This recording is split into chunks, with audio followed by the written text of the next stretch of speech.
Hello, Leapers, and welcome back to the Quantum Leap podcast. Today I am here with Allison. Hi. And Albie. And we are talking to Quantum Leap executive producer, showrunner, big chief in charge, Dean Georgaris. Dean, welcome back to the Quantum Leap podcast. Great to be here. Missing Matt a ton, but great to be here. Matt's here in spirit. He always is. But first, I would just like to start by thanking you and everybody at Quantum Leap and NBC for all you've done in Matt's memory, for the dedication, and just for all of the support that all of you have lent us over these last several months. It's been a very difficult, but you guys made it so that we could get through it. So thank you so much. It was really our pleasure. I mean, I think you guys feel part of our family. You know, it's interesting to make any kind of entertainment in the modern world because there's this interaction between fandom and the creative side that we didn't used to have. Certainly not the immediacy of both the feedback and the support. And so, you know, you've all been so wonderful with our cast and also seeking out some of our crew, which I really appreciate because I think sometimes people don't realize how much they're artists and how much they contribute. So just happy to be here and happy to be talking about season 2. That's awesome. And we are thrilled to have you back. I have so many questions. Allison and I have been doing the second half of the season, and I've been talking about a lot of themes that you and I discussed the last time you were on, just about the evolving nature of the show, the evolving nature of the universe in season 2, some of the touchstones from the legacy series that seem to be making their way back into the revival series. So maybe we should just start with the overview because we did discuss it with you a little bit when we first spoke to you this season, but now that the season's over, if you can give us just kind of a roadmap of how it is that you broke this season down and the themes that you knew that you wanted to hit. Sure. I think maybe just to start, you know, the way back, obviously it was an unusual situation the way Martin and I kind of came to the series. We were brought on, I think, during the production of the first and the second episode. So had to hit the ground running and play catch up a little.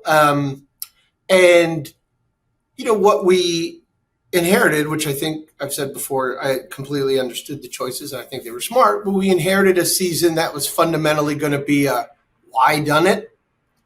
And so as we approached the end of the season, I think both Martin and I, the whole room, were sort of straining at the limitations of a why done it, particularly how it limits you back at the HQ.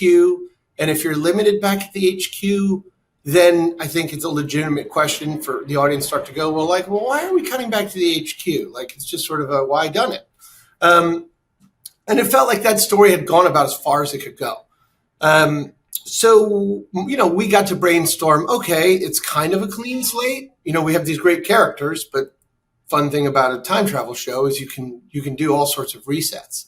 And we all knew we wanted to sort of tell more emotional stories. And we all knew the principal roadblock to doing that was the fact that Ben and Addison were together and the story was continuous because, you know, you just can't do much. I think Martin said it's a chaste relationship where no one who you care about gets to touch anyone, literally touch anyone physically. So, hence Martin saying, you know, I was like, I don't want to kill Addison.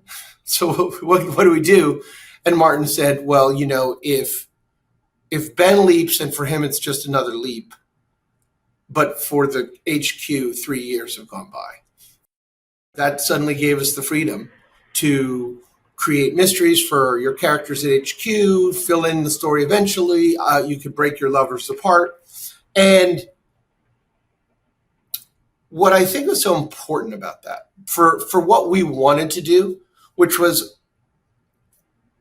what we're all interested in, I know I'm very interested in, is humanizing the experience of a show and making it so that characters can relate to audience can relate to extraordinary situations. And the way to do that is for the audience to experience the same things that the characters experience, right? Like it's kind of what we do in movies, basically. And so we knew, okay, we're gonna start with them broken up, and we're gonna tell the story where we gradually bring them back together. We're not going to bring them back together with swelling violins and all is forgiven and all is easy, because that's not the way life works. We're going to put them through a lot, because we're going to keep hitting this notion that even when all seems darkest, we're actually telling a story that we fundamentally believe that there's a good force in this universe, that if you just let it be, and if you let it manifest, things will work out. They may not work out. You know, what's this famous saying? Like, you may not get what you want, but you get what you need. And so, you know, we had all that. I mean, the advantage of having all that, having the early renewal, is you can do a lot of planning, and you can really do a lot of your story breaking. And so, you know, that gave rise to Hannah for Ben. It gave rise to Tom for Addison. It gave in this fundamental idea that what the audience will only sort of know at the very, very end is that each of those two characters, in a way, functioned as a non-leaping form of how an individual can change your life, right? Like, if you think about it, Hannah ultimately helped bring Ben back together with Addison, and Tom ultimately, like, if you were like, well, fundamentally, what did Tom do? It's like Tom saved the program multiple times, sort of supported this idea of sacrifice, and ended up literally helping reunite them. So, you know, we went into the season with all of that.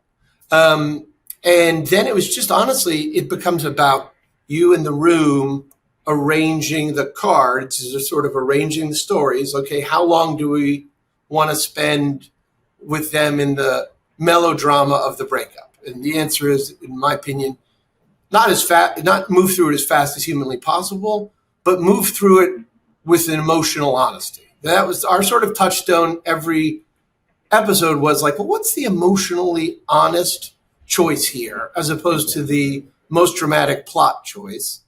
And most of the time, the emotionally honest choice I thought was more interesting. I know I'm giving you a very long answer, but I think it was a big question. So, you know, and basically then we realized, okay, the emotionally honest story is our characters find out, they worry about telling Ben.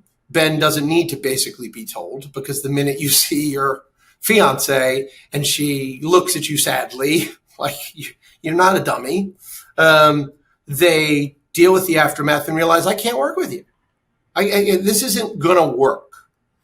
They separate only to eventually be able to support one another and say, you know what, like, we actually love one another. And now that the initial frustration and let's call it the passions are gone, and by that I mean the anger and the jealousy and whatever, like, they would come back together as a team, as friends, and then they would begin to rebuild a new relationship and rediscover the connection. And then, surprise, we would reunite them, but not in the way that, you know, we expected. I mean, I remember thinking last season, the show ends when you reunite them. But the minute we said we're breaking them apart at the start of season 2, we had, we'll reunite them in the leap at the end of season 2. Unless I'm wrong, I'm pretty sure the very first image of Addison in season 2 is of Addison in a white Fermi suit. Like, it's a flashback. But it was a very clever piece of editing by Martin to do that. And we had a blast as a room. We had a blast as a crew. I think the cast. The last thing I should say is, you know, you watched the show. The cast is incredible. Like, every actor is incredible. And so it was nice to be able to give them more, maybe not as much as we would have liked to if the order had been adjusted to 18 or 22 episodes, which without the strike probably would have happened. And so we also built a season where we were like, okay, we can tell the whole story in as little as 13, but if we have to draw it out, we can. And I mean, I'll just say it's a nice feeling to feel like you got to do what you wanted to do. And I mean by that, what we all wanted to do. Like, with this, what you saw is basically what we wanted to do. I think there are things we learned that I was like, oh, okay, maybe we'd make a little different choice here or there. But the overall of the letting the characters drive the story, of believing in the good of sort of, the greater Quantum Leap universe, and being a show that's going to explore faith. It's going to explore humanity. It's going to explore how do you navigate a world that at times feels fair, at times feels fundamentally unfair. I think my bigger takeaway is that seems like a better place for the show to go. Do you know what I mean? Like I like the questions we were asking and what we were talking about, and I think I'd like to see build on that. Yeah, those were front and center in a way that I wasn't expected for. So it was kind of a pleasant callback to the Legacy series, and just ways that it felt like the spirit of Sam and Al and the original project were so much more present in this season. And I feel like the universes jive much, much better than they did in the first season. With those bigger questions in mind, Tom was the vehicle for a lot of that stuff when you introduced it. And I'm curious to know, because you introduced Tom, you introduced Hannah. Technically, you want the audience to root for Ben and Addison, but you have these characters that are fantastic, just like great partners for each one of your leads. I mean, there was a point when I was suspicious of Tom because he was just too damn good. Like, he was too nice. And was there did you have to walk a line with how you presented them? Because it would have been so much easier. And I think on other shows, they would have been almost like foils. And, someone that you're saying, no, obviously they're going to break up because he's not good for her, or Hannah's not good for Ben, but you made it completely the opposite. So what was your guiding principle there? I mean, I think, look, our guiding principle was, like I said, the emotional honesty, and making it, Addison, and what we learned about Addison in season 1, I don't think she'd pick a bad guy. Like, she seems to have a good picker. You know what I mean? Like, and for Ben, we knew that he too, it was going to take someone extraordinary to pull his focus away from Addison. It just was. I mean, like, so it felt like to give them ill-equipped partners didn't make any sense. I also I don't think the Quantum Leap universe, I'll call it the benevolent force, if you will, I don't think would send them bad partners, right? I mean, like, in a way, we were always thinking of season 2 as one giant episode. So it's like, okay, well, who? But it's a fine line to walk. I would be lying if I said there weren't times during that middle stretch where I didn't say to myself, gee, with a week between each episode, we're pushing this really far. We're really asking the audience to hang in there. I don't think, look, you're not normally allowed to do that. You're not normally allowed to break up your couple at the start of season 2. So we were very conscious of walking the line. We obviously never wanted to push anyone too far away, but I mean, it felt like this is how far away you get. You get pretty far away.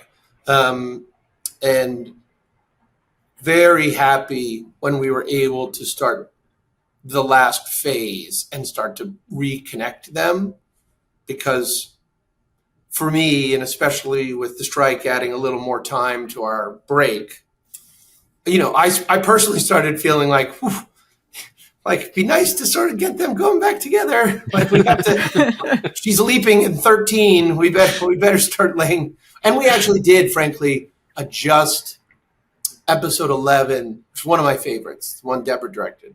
Mm-hmm. One of my favorites of the season, my kind of leap. We adjusted that and stripped some other things away so that it could really be a Woodward and Bernstein to get Addison and Ben. We realized we want Addison and Ben alone together for chunks, because when have we seen that? It felt like that episode specifically, that episode did feel like a shift, and it felt like the things that you added there really did help change things in that direction. It made you feel like, okay, Ben and Addison coming together. This is them as people. Here's their chemistry. Here's them not as a couple yet, but you could feel them coming back together. Yeah, I know. That was a very, I loved watching the dailies for that one, for that reason, because they have such great natural chemistry, Ray and Caitlin. And it was easy to forget that because Ray and Eliza had such great natural chemistry. And also we were getting to write, I mean, in fairness to Caitlin, Eliza's part is it's really fun to come in and be the brilliant, romantic physicist who, gets to hug Ben and touch Ben and kiss. She's got an unfair advantage, is what I'm saying, in terms of the viewership. And so it was very nice to be able to get to 11 and have it start to feel like, it's going to always be these two ultimately. I feel like I got spoiled a little bit because I binged the first half of this season. I didn't have to wait for anything. It was just before it was coming back, so I got to see kind of things unfold at a faster pace. But I didn't have to wait between the weeks, so you could see the season coming together. The choice, the change in direction for the season, where things were going. There's still things like when I hear you or Drew Lindo or anyone talking about stories that were thought of for this season, thinking back to it, I'm like, oh, of course, the first shot of Addison was this because of this. And, so there's still things like you can go back and look at and like, oh, I see what they were doing. It's interesting because it's what you just said it sort of was one of the things I'm going to keep in the back of my mind the next time is, it is a season that's probably best binged, frankly. Whenever a story is complicated and you're pushing people apart, I'm not saying it's bad to watch it week to week, but I'm asking the audience, or we're asking the audience to spend a month or more with unconnected Ben and Addison, whereas Allison, you got to spend 3 hours or a couple days with and if someone hits a patch that they find very frustrating, which would be appropriate because if you think about it, the idea is to sync the way the audience feels with the characters. So they're supposed to feel like, what are these guys doing to my show? Because that's what Ben is feeling and that's what Addison's feeling. But like I said, I remember watching it and just thinking, I was like, oh yeah, this is unfolding over longer than in my story mind. It was all moving at an equal pace and there wasn't necessarily, I don't know how long it ended up being between 8 and 9, but it was longer than we had anticipated. I really loved that you said it was like one long episode because it didn't feel like it in a bad way. Like some modern television, it feels like they have one episode and they stretch it to 13, but there was so much packed in this season, and there were so many good stories and such good storytelling. I was wondering, I'm assuming you and Martin come up with the main story for the season, but you have such an amazing writing team. Like, what are some things that some of the other writers brought to the season that you really loved and enjoyed it being part of it? I mean, pretty much every I'm about to say major detail. Can one say major detail? That seems like a bit of an oxymoron, but pretty much all the details. That's our room. I mean, that's all of us collectively. And the way the room works is it's all the writers are in the room. And then Alex Berger, one of our executive producers, is kind of the person in charge of making sure the room is constantly moving forward. And then Martin or I try to spend as much time as we can in there. And they'll present us, but literally it's almost like a presentation where they take you through the whole episode as they see it, and then you can fine tune things. But, if we were to go down through, and we could, you would probably have to prompt me through some of it, but I'll just talk about the finale, right? Because that's fresh in everyone's mind. So I think, first of all, I think Drew just did an extraordinary job. And one of the most exciting things for any showrunner is when your writer's room are handing you scripts that you don't need to do a lot of rewriting or adjusting to. And to be clear, that's really just so that you're keeping the voices consistent. So especially for like a Hannah-Ben relationship, ultimately you kind of want it to go through one typewriter, like the final pieces, so that they sound alike.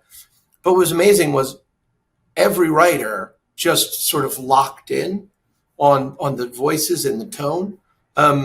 So to go to 13 is a script Martin or I barely needed to touch. And just going through it in my mind, we knew that we were going to have a Gideon Jeffrey reveal, but not only the way the information came out, but like Drew came. I had never thought of the fact that Jeffrey learned the whole notion of disguising who you are to get what you want. And then when I read in Drew's script, I'm like, that's brilliant.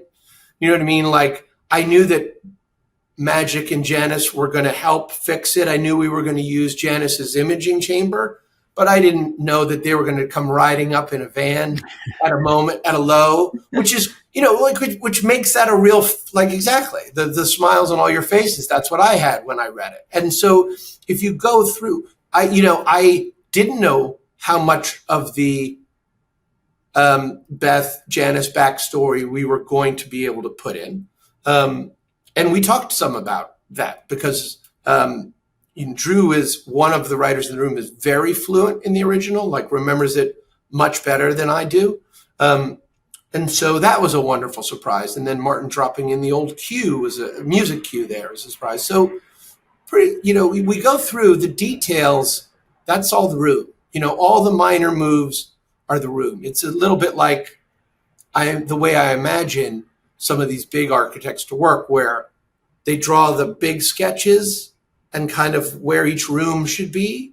And then they have these brilliant architects they work with who are like, okay, well, if you want it that way, we need to do this. If you want it that way, we need to do that. Not to mention the leaps themselves. That's all a product of the room, where they go, which leap pairs with which part of the story. So that's all. It's really a collaborative effort. And I think seasons succeed or fail often based on whether or not there's a unifying vision that you can present early, and how effectively and how much the writers agree and sign on. And I think we all felt the same thing after season 1. Let's get into these characters and let's get into this. Let's get into the heart of the show. And so it's fun when you're all rowing in the same direction.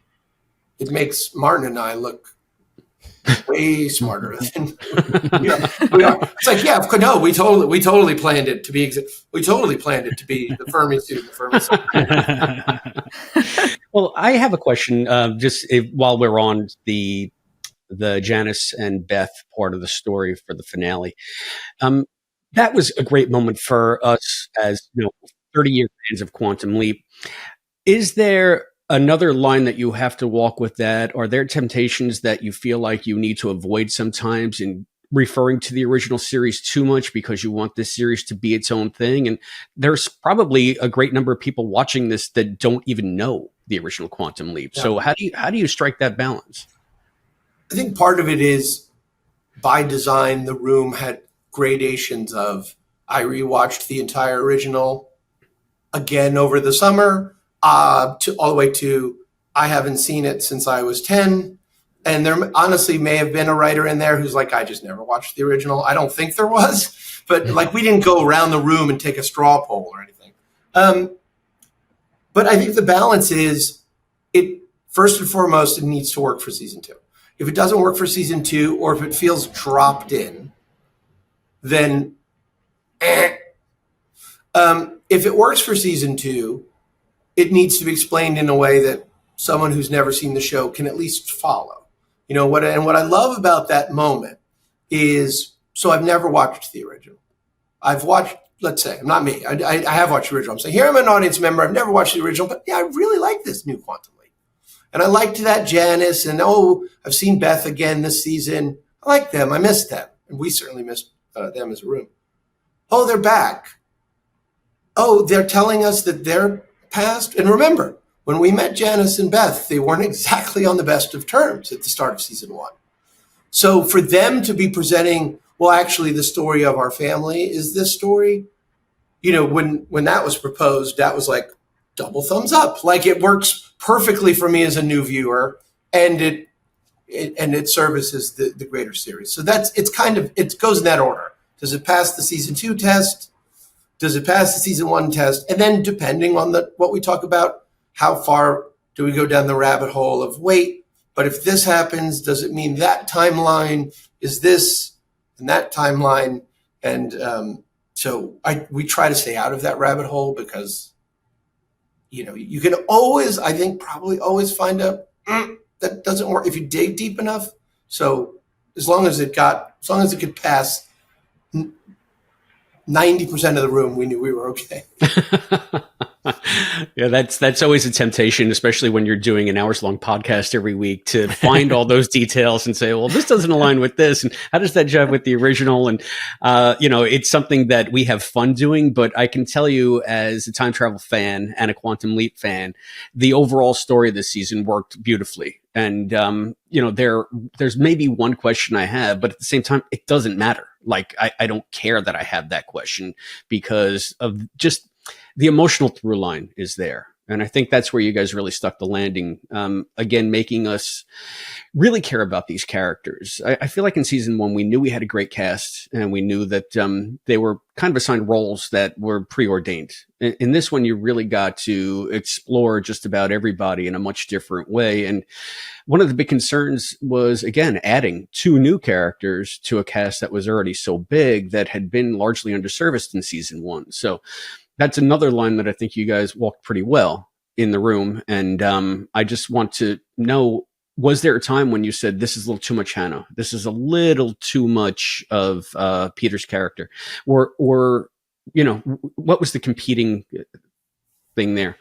I think Hannah came really easily to all of us, like from the beginning, I should say. And the only thing I think that Martin and I insisted on, that the room wasn't against, but was one of our North Stars for Hannah, was we want her to be a woman who has this incredibly comfortable relationship with embracing the idea that, of course, there's so much more going on than we know.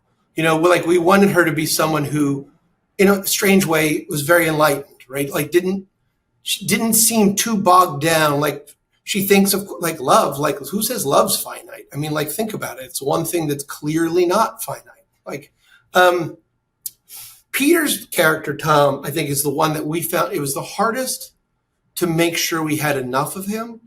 And I don't know how we would have fixed this, but I think if I were to say, I would have liked a little more Tom. I think it's hard to say, because when you get to the end of the season and you feel good about the season, you get nervous about going.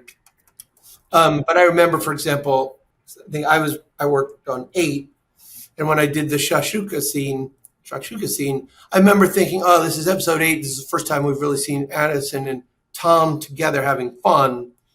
Is that too late? Now, luckily, 206 did a lot of great work for Tom. But compared to season 1, I think we focused on the fact that we had at least more time for each character's story, and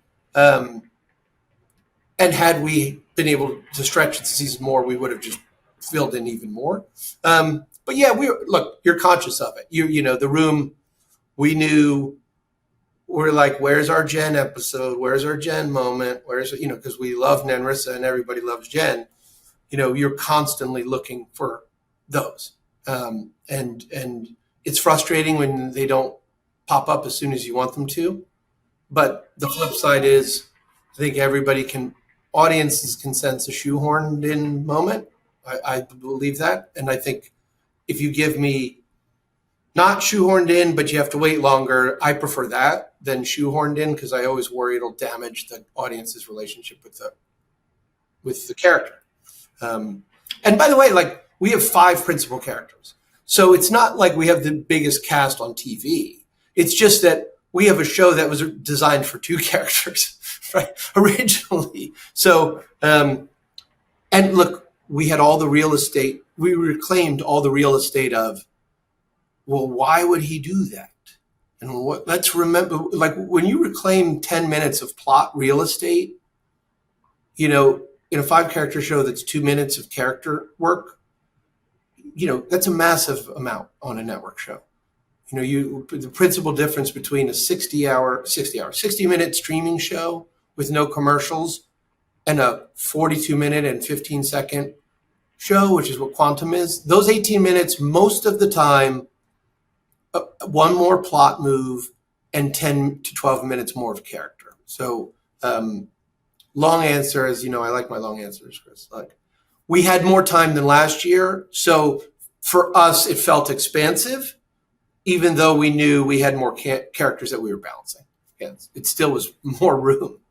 One thing about this season that I really enjoyed, and I knew it was the good writing, was the love, not even triangle or quadrangle. What is it like? What's 5? Maybe it's pentangle, right? Is pentagon like pentathlon? We'll do that. Everyone in these relationships were adults, and they were kind people, and it really changed my thinking about a lot of things, because we're used to the old tropes of different relationships, and just seeing everybody be a kind and caring person, but sometimes things don't work out. Like I remember in Hannah, when she first started expressing how she loves Ben and Josh both, I kind of balked a little bit because I didn't understand. But by the end of the season, I think it was 211, when you have Hannah and you have Addison, and they're both interacting with Ben, and when I watch the show, I feel like I'm Ben most of the time. So, and I really understood, because you as a writing team got me there to understand that love is not finite. And I really appreciate that. Is that like the goal to start out with, or did it just like happen? I mean, I don't know if it was a specific target goal, but what I'll say is, like, that was absolutely the kind of relationship. That was the character of Hannah that we wanted, demanded that kind of relationship. And I will say, I'm going to use a word that's going to sound like we're patting ourselves on the back, and I don't mean it that way, but we wanted to tell a more sophisticated relationship story. I mean, when we started thinking about the fact that, what would it be like, and this is sort of, I think, a question that, or an engine that defines Hannah that isn't obvious at first. So at age, I think she was 34, 35 in Princeton, somewhere in that age. At age 35, she found out fundamentally that time travel was possible. Now, in my opinion, that would be like if one of us or the three of us happened to find out that there's absolutely alien life on another planet and that we are related to it. And the world is not going to know, but we know. So she has concrete proof of this greaterness. And I think we always kept in mind, how different would you be able to live your life if you knew that? Or the one I always say to people is, how different would you live your life if you absolutely knew we were all going to meet again in the next life? If you absolutely knew, like, we would make different choices at times. We would. And so we knew that. We knew Hannah was a woman who was going to have a full life. This was not, I was raised by two women. Like, there are tropes that people do with storytelling that drive me insane. And one of them is the woman who just sits by the phone, loyally waiting for her man, because that's what love is. And that's not what love is. That's what prison is. So we knew, and we were very excited to see and hoped the audience would like that. It's no accident we went from the sort of English Patient-esque episode in Egypt, where everything's working. Addison and Hannah have fun banter through Ben, right? Like, Hannah and Ben are a good team. Addison and Ben are a good team. It's romantic. It's love. There's no accident we were going to go from that to, what do you mean she's married? Like, what? And I don't get to talk to her, and she has a kid.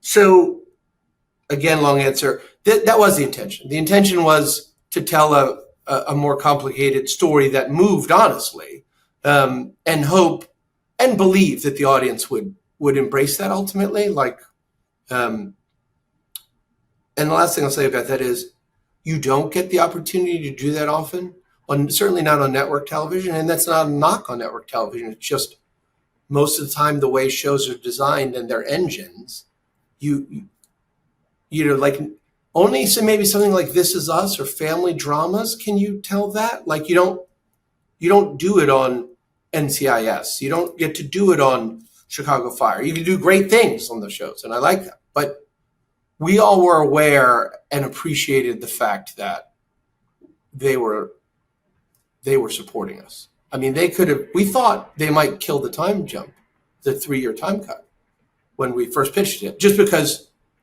it's a radical change. You're going into the network in the studio saying, hey, this show that's working.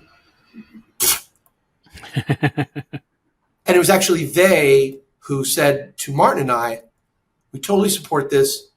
You need to have flashbacks to the team in the first episode of season 2, which was not we were thinking we're going to do the episode without the team at all, at least in initial conception. And when we pitched it, they came back and said, what about flashbacks? And then again, now we look smarter than we are. Like that.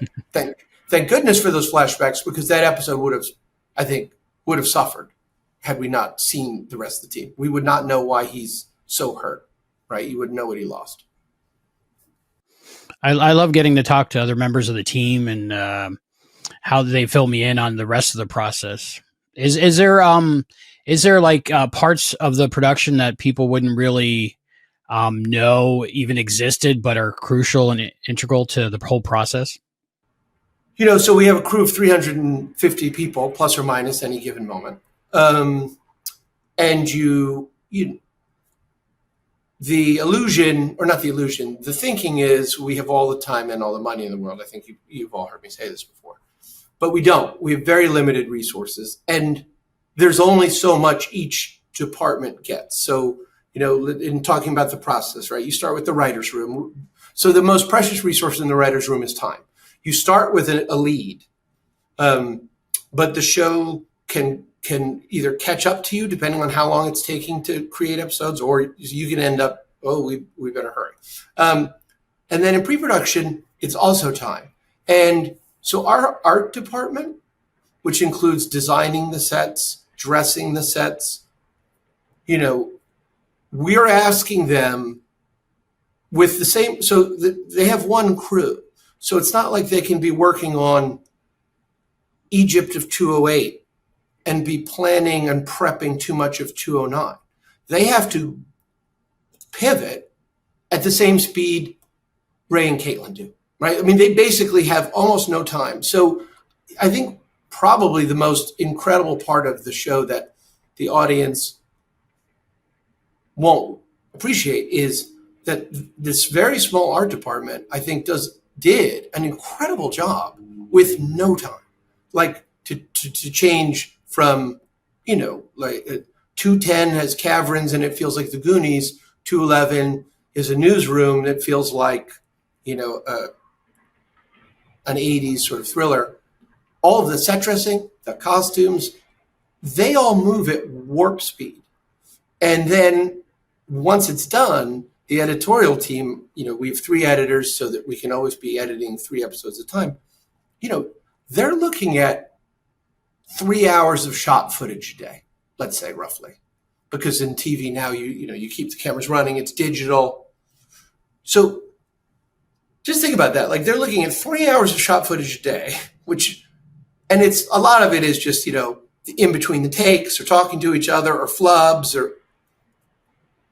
and then they're building the episode and figuring out what to cut and what not to cut, and is it fast or is it slow? They're doing that because we have a script supervisor who's sitting there taking notes on every take. So she creates a log to send to the editor. You know, there's all of these little moving parts, and they all have to work, or you get into a problem, or something looks bad. You know, like for example, in 212, which I know is episode we just saw, and you're going to be talking to Ben and Derek. We originally thought we were going to have more corridors, more places to shoot. And as as the budgets came in, because what happens is everyone reads the episode about 6 days, 7 days before you shoot it. You have a big meeting, where we talk through the whole script. And that meeting is things like, well, it says here, her hair's dyed. Do you want it blue? Do you want it green? It's like, well, if it's blue, then it's going to be blue screen. We go through the whole thing. It's a 2-hour meeting. Then they submit their budgets, and then reality comes in. I think Chris Grismer calls it the dream heartbreaking phase. And in the case of 212, directed by Pamela Romanowski, who's done some of our best episodes, and it's just remarkably talented woman, we lost half our set. Now, how do you now? And there's no going back. We've committed to the fire. We've committed to things. So all of a sudden now it's on the director and the art department. Okay, how are we going to pull off Raymond leads them down the corridor through the fire, right? And it's, they come up with, we can use lighting effects. We can shoot it this way. We can make it slow-mo so it's like a hero moment. That's actually a reaction to a problem. So what you're really seeing is like we're like 350 parts of a millipede all moving along, and like we're going over terrain. And that's why you always hear Martin and I and the actors, like when we say like the crew is a family and it wouldn't be possible without the crew, it's not a, sort of, oh, that's nice that he's saying that. Like it's legitimately, we mean it. Like every episode has been saved by editing. Every episode, Daniel, our remarkable composer. So the 2-part season finale you saw, he had probably 3 or 4 days to compose the music total for that, which is, that's crazy. It's crazy. We delivered the episode to the network the day before it aired, the final episode, 213. That's how tight it came. So again, Dean and his famous long answers, there's a whole behind the scenes operation that I think audiences frankly would find fascinating. And thank goodness we had great people, because, there are a lot of asks in Quantum Leap. Let's do a different episode every week. Let's do a different time period every week. That's a different hairstyle. That's a different costume. That's different cars. And when you mess up, everybody notices. I guess the question I have just related to that, Chris, I think he called it the dream killing phase when we spoke to him.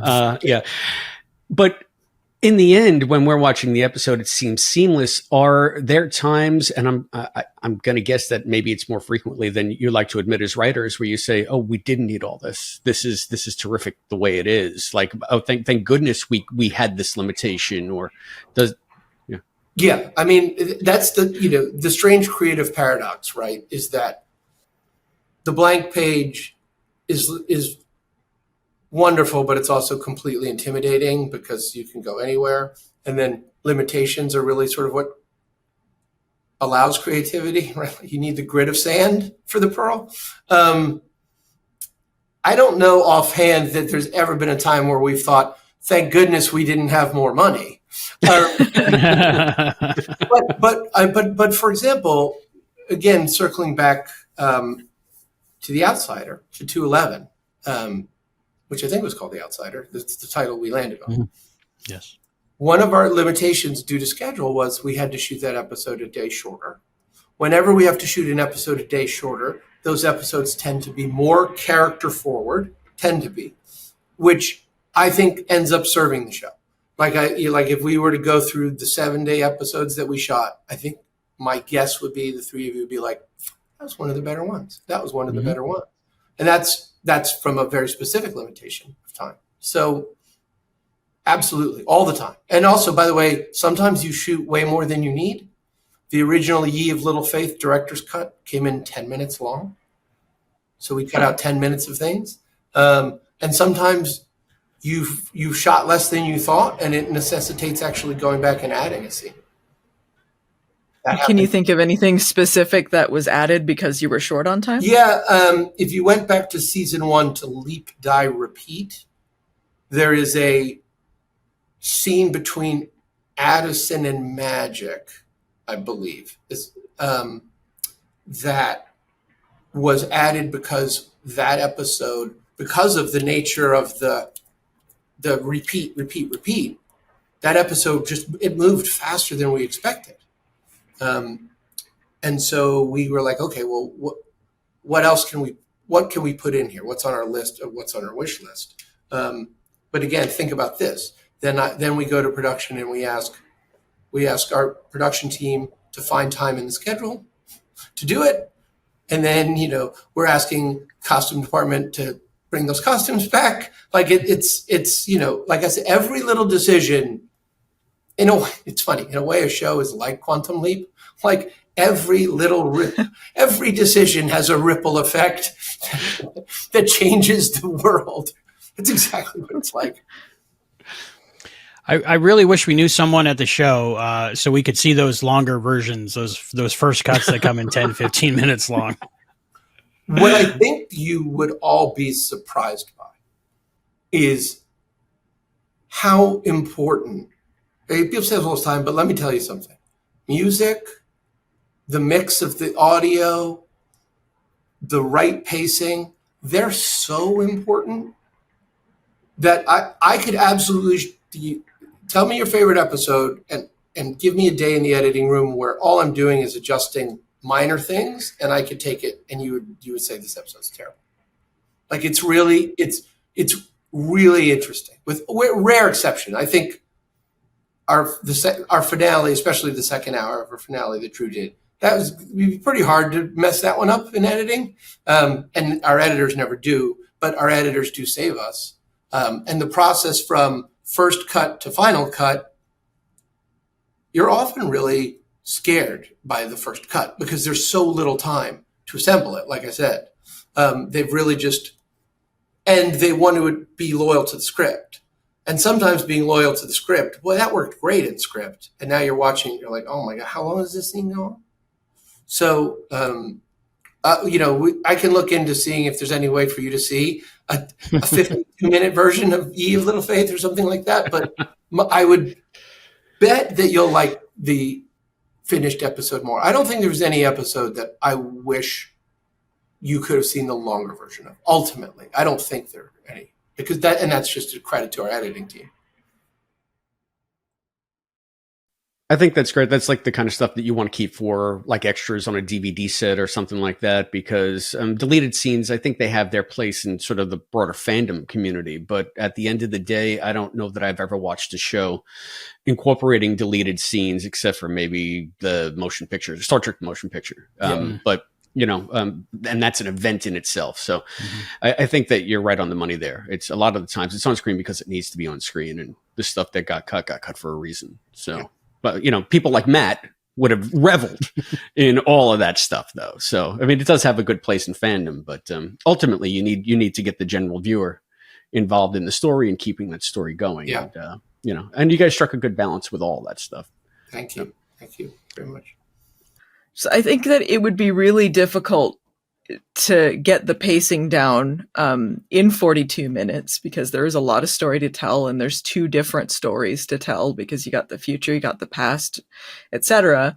But I thought the finale in particular struck a really great balance in pacing, because it felt like it was slower when it needed to be, and when it needed to go faster, it was good. And in particular, the climax with Jeffrey and in the future and the past, I thought the pacing and the music and all of that really went well together to feel like it was an earned moment.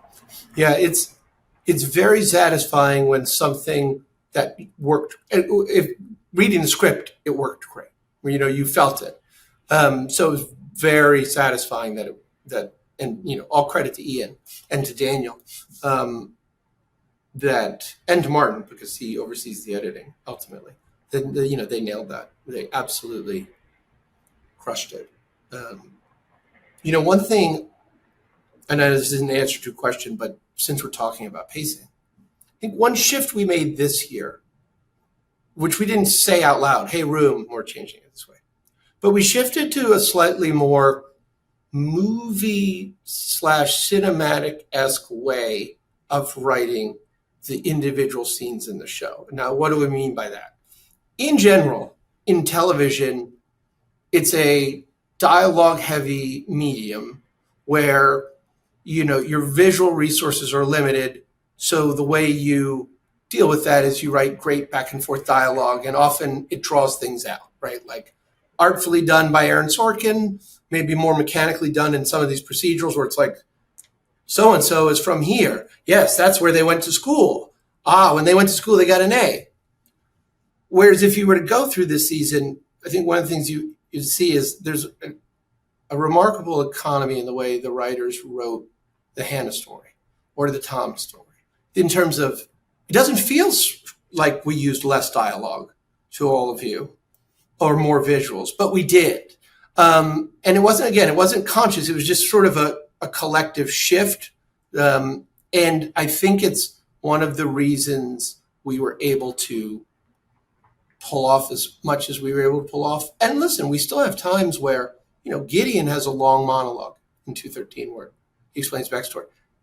But that is actually a more typical, that scene is actually more of a TV-paced scene, and it feels like a standout in the season, as opposed to if we were to go back to 206 or 208, and look at some of the Ben Hannah episodes in particular, see where their dialogue starts or where it stops, or, 209, for example, there'd be a temptation for when Ben and Hannah are first alone to be like, I can't believe it's you. I can't believe, But no, the first line is, were you going to tell me, or were you going to just pretend?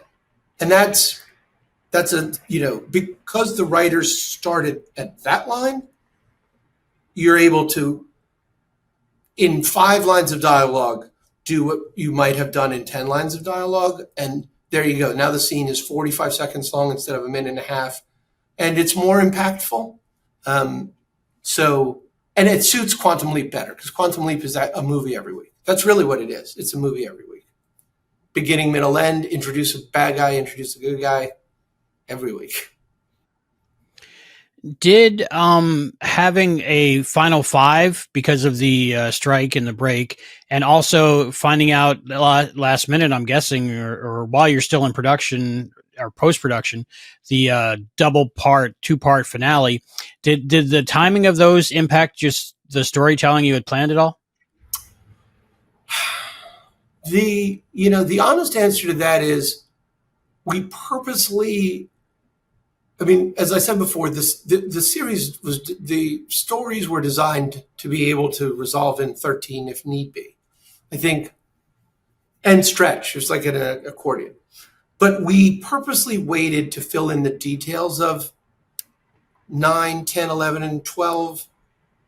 Basically, we broke the entire 8. The first 8 were written, finished, and filmed, as you know. 9 was partially written when the strike happened. And then we very much, pencils were completely down. And we found out that we weren't going to have an extended season before we came back, because when you're on strike for 5 or 6 months, a lot of shows that are supposed to be on in the fall aren't on in the fall. So you put them on in January, and all of a sudden you have 2 seasons of TV shows competing for one space. So I will say we got a little nervous about, are we going to be able to tell the Jeffrey story? There was certainly a day where we've only got four episodes to the end. We've got a lot of ground to cover. But what we had going in our favor is that, I don't know how to say this. What we had going in our favor is that because we were telling one clear story, individual episodes and the time you spent watching them accrued in a way that made things that happened at the end a little more digestible. And I'll give a very specific example. I personally think, had you not seen and experienced young Jeffrey in episode 9 and in episode 12, if you not experienced those moments, and frankly had not experienced Hannah as a mother and seen Josh, I believe I'm actually Hannah's son. I believe it might have been gone down a little. You might have needed a little more honey to make that piece go down. Likewise, and this was really interesting to all of us, how much people hated Gideon in the finale. Like, I mean, there was genuine, like, this guy needs to die.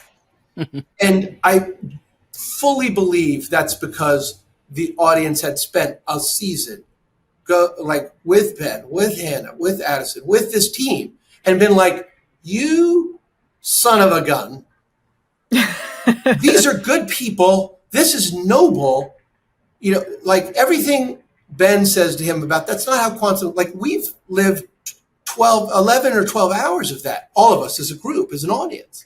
And so when Gideon Jeffrey says, I'm taking it all down, we all collectively are like, no, you're wrong.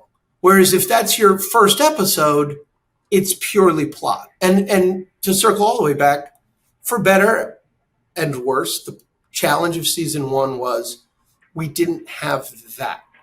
We didn't have the emotion. We didn't get to build up. We found ways to build up.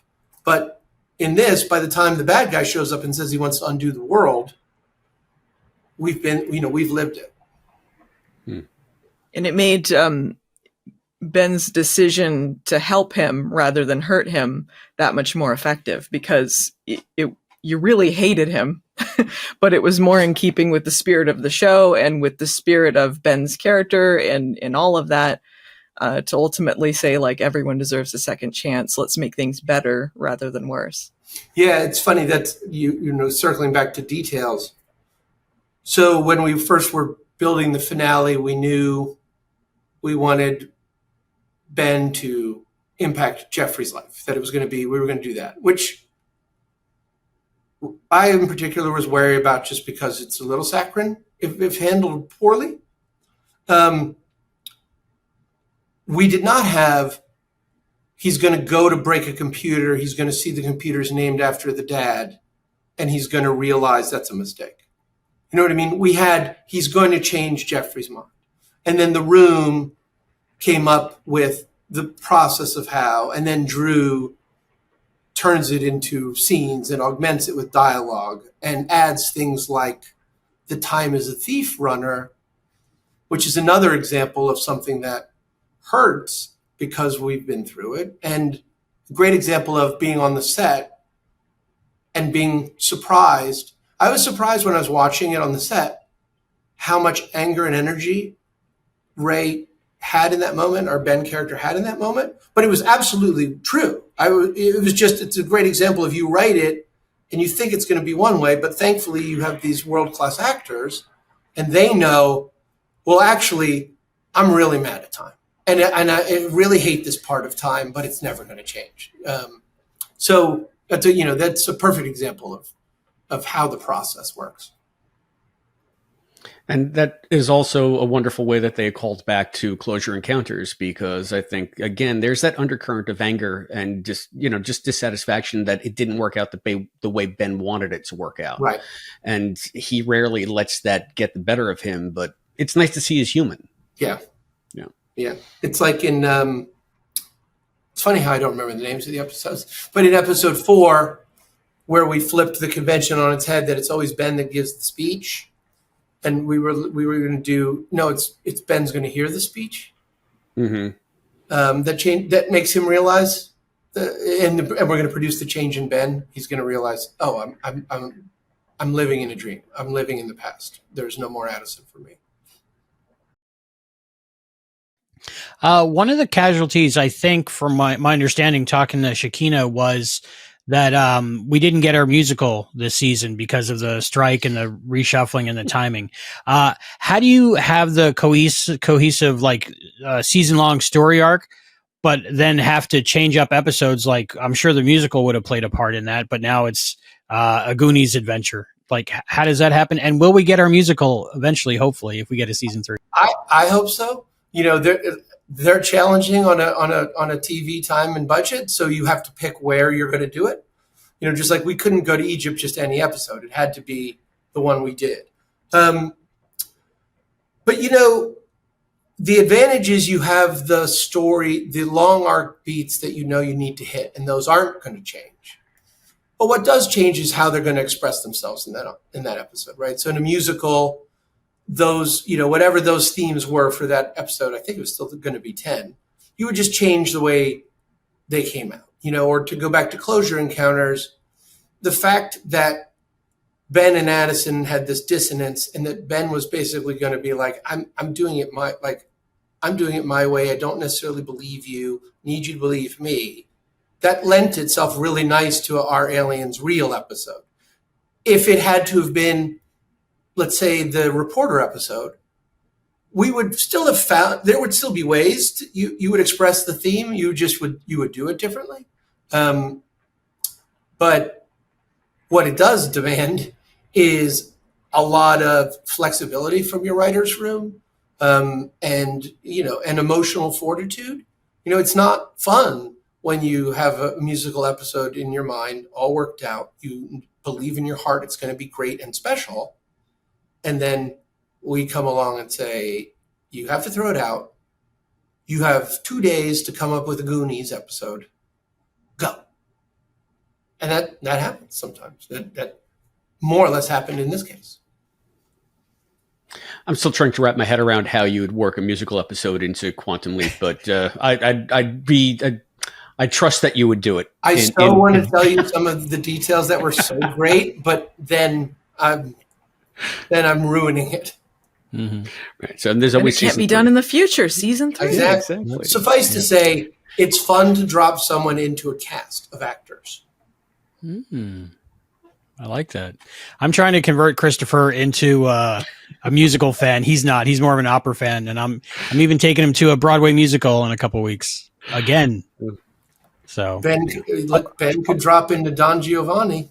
There you go. That written down. I was going to ask you if I could pitch some stories for season 3, and the opera episode is mine, buddy. But I mean, that's a good way, I think, to transition. We've been going for a while, but I know everybody is very interested to know. Do you have stories broken and a roadmap for a season 3 now that you've shifted the entire paradigm of leaping? We have a roadmap sort of similar to the way we had a basic roadmap. Those 3 or 4 rudimentary moves, not rudimentary. I would say 3 or 4 pillars that you need to build the circus tent. And we have a cornucopia of possible leap variations, using 2 leapers, depending on how long we do that in the season. Do we do it all season? Do we only do a little season? It does open up a world of interesting possibilities in terms of, are you working on opposing sides in the same leap? Do you have interesting dynamics? If one of you is a 5-year-old and the other's the mom, and they're having a look, I'm not sure if I'm still in love with you conversation that someone over here, it becomes really interesting. So we've got a roadmap. We've got more fun things than we can probably do in a season. And I think the network and studio are super supportive creatively. And it's just going to come down to really if it makes financial sense for them to make a 3rd season. I mean, that's always what it is in TV. And that's fine. It's show business. But, in the past, it was probably easier to handicap your chances based on, you could look at one number. Like, okay, the rating is this. Nowadays, there's so many numbers and numbers you don't get, and there's dynamics you don't know. Does Peacock desperately need a sci-fi show? Do they have 10 great sci-fi shows coming? So they're like, we got to make room for you. We don't know. Which we never designed this to be a series finale. It was never, there was a moment where the studio network said to us, in our modern world, we never know, is this story work for you that way? And so we realized it does, because it, in my opinion, it at least completes the story of we've reunited the lovers. But it's absolutely not meant to be. I will pull my hair out and I will be sad for the rest of my life, simply because the whole point of holding hands and running towards the danger is the feeling of the original show is put to bed. in a way as a viewer. Do you know what I mean? Like, it's always going to be part of us, but like, we're moving forward. And that sort of, I remember Star Trek Next Generation, that's sort of the first year. I was like, Picard, what's his data? But like, there came, not to compare us to that in terms of anything, except to say, I remember going through a period where it was around the end of the second season where I was able to let go of my relationship with, and also the writers were, I think. And I think we as a writer's room are more energized than ever, and our cast is too. And so we wait and cross our fingers. Hardest part of the job, or one of them. It's probably going to be around May when they start making those announcements, right? It just seems forever. It will be May. That date is determined basically by the upfronts presentation. It's also determined they have a certain amount of time where the actors can be held so that, but Raymond can't go get a job. That would interfere with Quantum Leap season 3 right now. But that holding period doesn't last forever. And sometimes pickup decisions are moved up or pushed back because of that. Like the strike year, there were certain shows that were had to be renewed right away because they had been held for a year and a half. So fingers crossed. I'm wondering, now that you have some ideas for season 3, do you see this, say you get the gold standard, like you get your 7 seasons, do you see stories beyond a season 3, or do you guys just try to take it one season at a time? Martin and I have talked about basically kind of in the way we did season 2, knowing there is a little we could expand or contract. We've talked about kind of a bigger story that we could tell. And we've accomplished pillar 1 of that story, which is, we've done our fellowship of the ring, if you will. So we do have one. It obviously can shift. Or when we first came on the show and we were first sort of catching up to speed, we thought maybe we'd make Addison the bad guy. Like, but I think we're pretty locked in now. And it's one of the, it's one of the many reasons why we'd like to keep telling the story, because much like season 2, we believed was a satisfying story. I think the overall story will be satisfying, and can be adjusted, preferably no shorter than 5 seasons.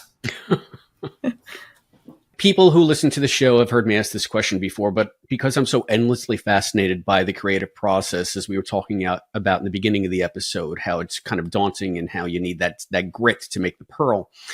Were there aspects of this season that you had in mind that didn't come to fruition the way you wanted? And on the flip side of that, were there bits of this season that worked better, or like an unexpected surprise that manifested as you were going through the process?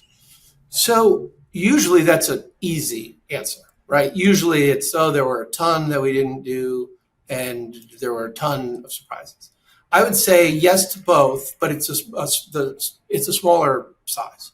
I would certainly say it's tremendously satisfying that the season as a whole worked for the audience, and that the response to the finale, and therefore the realizing, reading and hearing that people are like, I understand moves more now, reading people say, maybe I was kind of harsh on Addison, actually. Like, that was tremendously satisfying. I would put that in the category, I would say worked better, just because I don't know that in network television I've ever had one work that well. And I'm also, in general, critics are very tough on network TV, which is great, fine. But it was surprising and nice to see that it worked for everyone.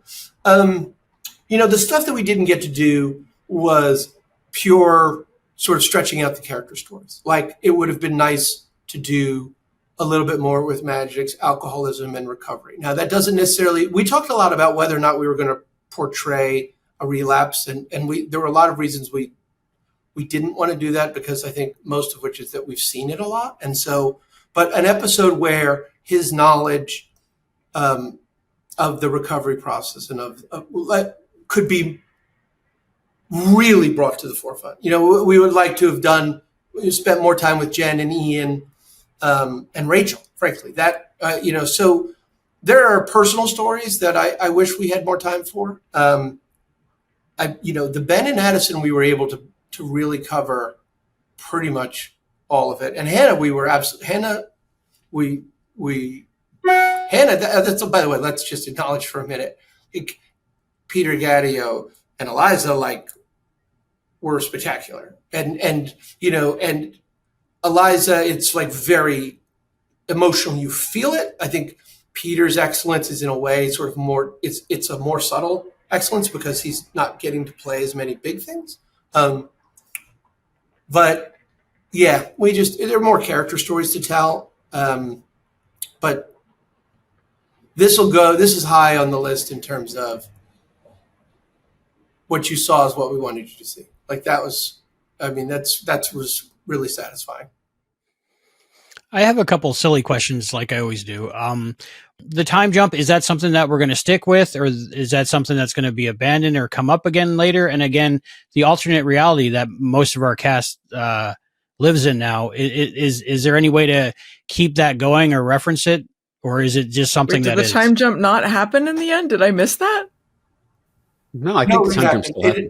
It still happened. Yeah. Okay. I'm confused. No, I'm sorry. My questioning is I'm not a good questioner. I think what you're saying is because of the butterfly effect, how much do we want to reinvent, or how much do we plan on reinventing? And I'll be honest, everything we've talked about have been big moves that do not rely on the butterfly effect. And that's, it's it always cracks me up when I see butterfly effect achieved. It's but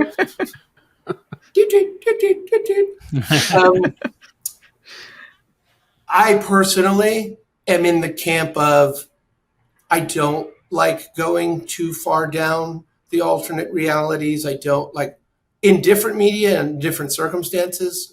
I can think of. I think it's Blake Couch. Blake, apologies, wrote a book called Recursion. That's all about overlapping timelines and what people remember, and it's a fantastic exploration of that. I think to do that on Quantum Leap I would pull my hair out. So there are no plans to make it a tentpole. Now, might we have fun with it? Sure. If we find the story leads us to a place where we suddenly have to undermine a key building block that you saw, let's just say easy, I'll use the one I just did. Magic was never an alcoholic. Let's just say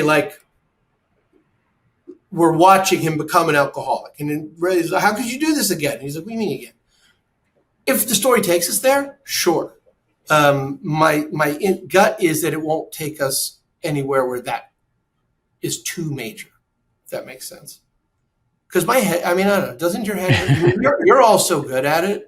I listen to you spending times talking about, well, but this means that, and does this mean that? And I'm just boy, they've got big brains and a lot of patience. Well, so will we always live 3 years in the future? That's a good. I honestly hadn't thought about do we get a reset on that? Obviously, we picked 3 years so that basically we didn't need to create a future. I know some people are like, huh. Still got the iPad X or the iPhone blah. You got us. But I expect we will keep things as they are just so that the audience doesn't, we brought the audience along for a whole season. I don't want to be unfair and be like, I'm going to pull away a piece. Again, unless it's a really cool piece to pull away and it's a thematic piece, but none spring to mind. Well, you think about it, the project is now on its fourth individual timeline. It seems like it's changed back there quite a few times, first with Ben's Leap and then with Leaper X. And now so they're on iteration 4. How often do you do that before you say, okay, we've done this already? Yeah, exactly. I think what I, as a viewer, felt at the end of season 2 was oh, I'm excited. Like, I'm excited to see where they go, where Ben and Addison go, where the team goes next. You know, my focus is all forward. In a way that it wasn't at the end of season 1. It was forward-ish, but it was more of a like, still what's going on, and now it's very much. We don't have to worry about that anymore. Like, it's put to bed. Yeah. Well, I think that you speak for fandom at large, certainly for our show, when we say that we're looking forward as well. And we can't we can't wait to see where the show takes us in season 3. Here's hoping that you all get it and that you're able to, manifest all these great stories that you have in mind and, bring all these great talents to bear for another thrill ride like this one was. So, Dean Georgaris, thank you. Thank you so much for joining us today on the Quantum Leap podcast. My pleasure. pleasure. Is always a pleasure. Always a pleasure. Thank you so much. Allison, good to see you.